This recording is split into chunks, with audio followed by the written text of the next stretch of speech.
फौजी एहलकारों को बगावत पर उकसाने का संगीन इल्जाम। फील्ड जनरल कोर्ट मार्शल ने 2 रिटायर्ड अफसरान आदिल फारूक राजा को 14 साल और हैदर रजा मेहदी को 12 साल कैद की सजा सुना दी। दोनों मुजरिमों के रैंक भी जब्त। कराची के राशिद मिन्हास रोड पर वाक़ई शॉपिंग मॉल की बालाई मंजिल में आग के बाइस अमवात की तादाद 10 हो गई। 40 अफराद को रेस्क्यू कर लिया गया। फायर ब्रिगेड ने कई घंटों की जद्दोजहद के बाद आग पर काबू पा लिया। जनरेटर की आग ने तबाही मचाई। Central air condition shopping mall चारों तरफ से मुकम्मल पैक। शोले भड़कने के बाद अंदर फंसे लोगों को बाहर निकालने में मुश्किलात। शीशे की दीवारों के बायस से फायर ब्रिगेड अमले को आग बुझाने में भी मुश्किलात पेश आईं। लीगी कायद Nawaz Sharif Sialkot chamber of commerce पहुंच गए।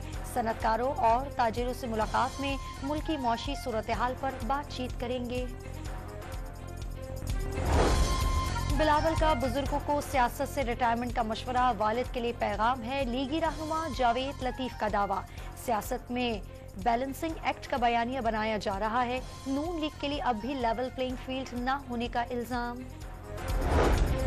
असल मसला इलेक्शन नहीं, फाके हैं। इंतखाबात में किसी को अक्सरियत मिलने वाली नहीं। शेख रशीद की पेशगोई। रावलपिंडी के इंसदादे दहशतगर्दी अदालत से साबिक वज़ीर दाखिला को 9 मई के केसेस में 9 दिसंबर तक मजीद जमानत मिल गई। इश्तियाल अंगेज तकरीर के केस में लाहौर की इंसदादे दहशतगर्दी अदालत ने लीगी रहनुमा और साबिक वज़ीर इत्तलात मरियम औरंगजेब के नाकाबिले जमानत वारंट गिरफ्तारी जारी कर दी है। लतीफ खोसा समेत दीगर को 9 दिसंबर को दोबारा पेश होने की हिदायत। मुल्क से गैर कानूनी तारिकीन वतन का इनखला जारी। मजीद 1925 अफगानी वतन लौट गए। पाक अफगान सरहद उबूर करने वालों की तादाद 2,51,008 हो गई। पंजाब के 6 डिविजन्स में स्मॉक लॉकडाउन के दूसरे दिन लाहौर, फैसलाबाद, साहिवाल, मुल्तान, गुजरावाला और सरगोदा में स्कूल, कॉलेजेस और यूनिवर्सिटियां बंद।